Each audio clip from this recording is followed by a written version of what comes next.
Bangkay nang natagpuan sa Bulacan ang isang babaeng minor de edad na halos isang linggo nang nawawala sa Caloocan. Pasintabi po sa mga kumakain. Ang biktima nakitang nakasilid sa maletang palutang-lutang sa ilog. Balitang hatid ni Bea Pinlac.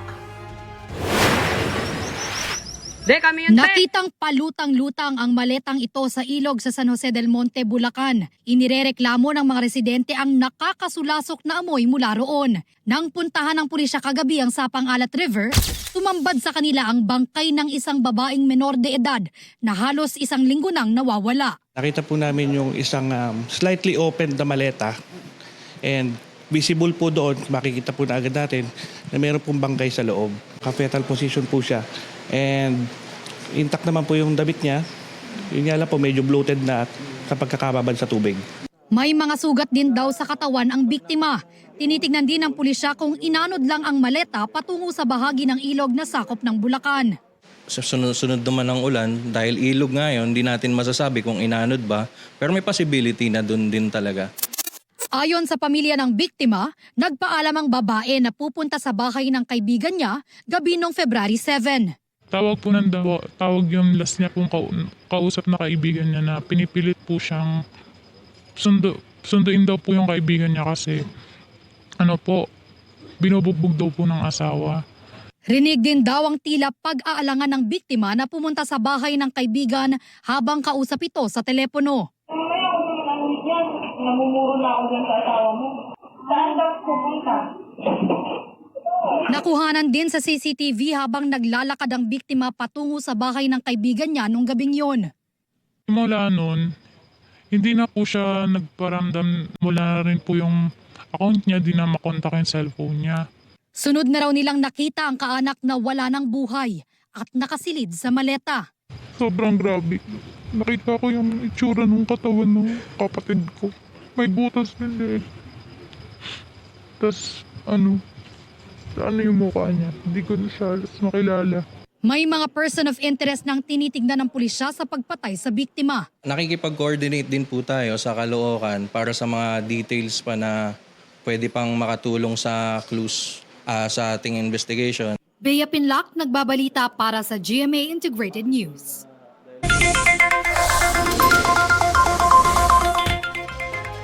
Beep beep beep sa mga motorista, magpagas ngayong weekend dahil may inaasahang taas presyo sa mga produktong petrolyo. Sa estimate ng Oil Industry Management Bureau ng Department of Energy batay sa 4-day trading, nakikitang tataas sa Martes ng 45 hanggang 75 centavos ang kada litro ng gasolina. 30 hanggang 60 centavos naman ang inaasahang dagdag sa kada litro ng diesel, habang 15 hanggang 30 centavos sa kerosene. Posible pa yung magbago batay sa resulta ng kalakalan ngayong Biyernes. Ayon sa DOE, isa raw sa mga dahilan niyan ang lumalalang tensyon sa Middle East at umiigting na sanksyon ng Amerika sa Iran at Russia. Sa ibang balita, nasunog ang ilang bahay at isang paaralan sa Antipolo, Rizal kagabi. 4 na pamilya ang apektado. Balitang hatid ni Bam Alegre. Ganito kalakas ang paglagablab ng apoy sa 4 na bahay at isang private school sa Barangay San Isidro, Antipolo, Rizal pasado alas 9 kagabi. Sa bilis sa pagliyab ng apoy, itinaas ng Bureau of Fire Protection ng sunog sa ikalawang alarma. 45 fire trucks ang tumugon sa panawagan para apulahin ang apoy. So far, 4 na bahay yung nadamay at saka isang eskwelahan. Yung bahay ay halos umabot ng 200 square meter at yung eskwelahan umabot ng 400. So ang damage na estimate so far sa ngayon ay umabot ng 9.6 million. Tuluyan na apula ang apoy pasado alas 10 kagabi. Lungkot ang nararamdaman ni Becky dahil pinaghirapan ng pamilya nila na itayo ang paaralang ito, pati ang kanilang bahay. Gayunman ang mahalaga raw sa ngayon, ligtas silang mag-anak. At sumisigaw yung anak ko na sunog, sunog. Kaya nagbubuhos kami ng water sa likod. Kaso lang, sabi ng mga kaibayan, hindi kaya. Mixed feelings. But I just tell myself the Lord has a special plan. He has a purpose for everything. Ayon sa BFP, walang naitalang sugatan o namatay sa sunog. Sa kasagsagan ng pagkapula sa apoy, nagkaroon ng ulat na may isang batang nawawala. Pero kalaunay natukoy na ang kinaroroonan niya. So far wala naman po. Yun namang una nabalita kanina ay negative naman po siya kasi nailabas agad siya. Kaya lang sa dami ng tao na nasa area, nung time na hinahanap siya, hindi agad makita. Pero sa ngayon, na-recover na po siya at nakita na ng magulang. 4 na pamilya ang naapektuhan ng sunog. Bibigyan sila ng assistance ng lokal na pamahalaan. Tayo po sa Barangay San Isidro ay magbibigay po ng tulong pinansyal para sa mga pamilya na nasunugan. At the same time po, magkoconduct po kami ng donation drive, whether in cash or in kind, para po makatulong din po sa kanila. Nagpapatuloy ang investigasyon ng BFP Antipolo sa pinagmula ng apoy. Bam Alegre, nagbabalita para sa GMA Integrated News. Mga kapuso, araw na ng mga puso. Sa mga balak i-surprise ang minamahal, kamustahin na natin ang presyo ng mga bulaklak sa Dangwa, Maynila. May ulat on the spot, si Oscar Oila. Oscar!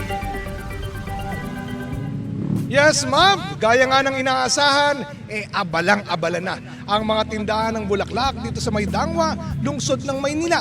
Kaliwat kanan na ang mga bentahan ng mga bulaklak na nagkakahalaga ng 150 to 250 pesos kada piraso hanggang sa umaabot na 4,000 piso kada flower setup. Bukod sa mga naglalako ng bulaklak, abala na rin ang mga namimigay ng kondom na taon-taon nang nangyayari dito. Tinapatan naman sila ng ilang pro-life group na nag-aalok naman ng rosaryo at tsokolate sa publiko kapalit ng mga natanggap nilang pamigay na kondom. Ayon sa grupo, naniniwala sila na ang kondom ay nanghihikayat lang ng premarital sex na lubos daw nilang tinututulan. Marami parang paraan ng pagpapakita ng pagmamahal bukod sa pakipagtalik at yan daw ang dapat matutunan ng mga kabataan. Samantala, inaasahan naman, Mav, na sa buong maghapon talagang magiging abala dito sa Maydangwa sa dami ng mga namimili ng bulaklak. Mav?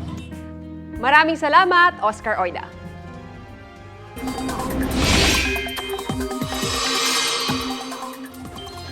Sa mga kapuso natin may Valentine Day to gimmick ngayong weekend, magbaon ng payong dahil posibleng umulan.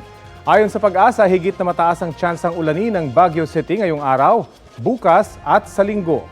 Maglalaro sa 15 hanggang 24 degrees Celsius ang temperatura sa City of Pines. Posible rin ang mga thunderstorm sa Metro Cebu. 25 degrees Celsius ang posibleng pinakamababang temperatura doon, habang 31 degrees Celsius ang posibleng pinakamataas. Uulanin muli ang Metro Davao. Maglalaro sa 24 hanggang 32 degrees Celsius ang temperatura doon. Dito naman po sa Metro Manila, posible rin ang mga thunderstorm ngayong Valentine weekend. Wala pong bagyo at hindi na nagpapaulan sa bansa ang low pressure area na nasa labas ng Philippine Area of Responsibility. Huli ang namataan 285 kilometers west-northwest ng Pag-asa Island, Kalayaan, Palawan.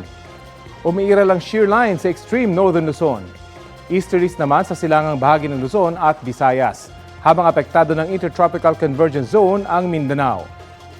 Ngayong Biyernes, naitala ang 15.6 degrees Celsius na minimum temperature sa La Trinidad, Benguet, 16.2 degrees Celsius sa Baguio City, habang 23.8 degrees Celsius dito po sa Quezon City. Magandang balita sa mga Bicolano. May magbabalik na biyahe ng Philippine National Railways doon ngayong Pebrero. Yan ang biyaheng Naga-Legazpi-Naga na magsisimula sa February 26. 4:49 a.m. ang unang biyahe ng tren sa Legazpi patungong Naga. 5:30 p.m. naman ang biyahe mula Naga papuntang Legazpi.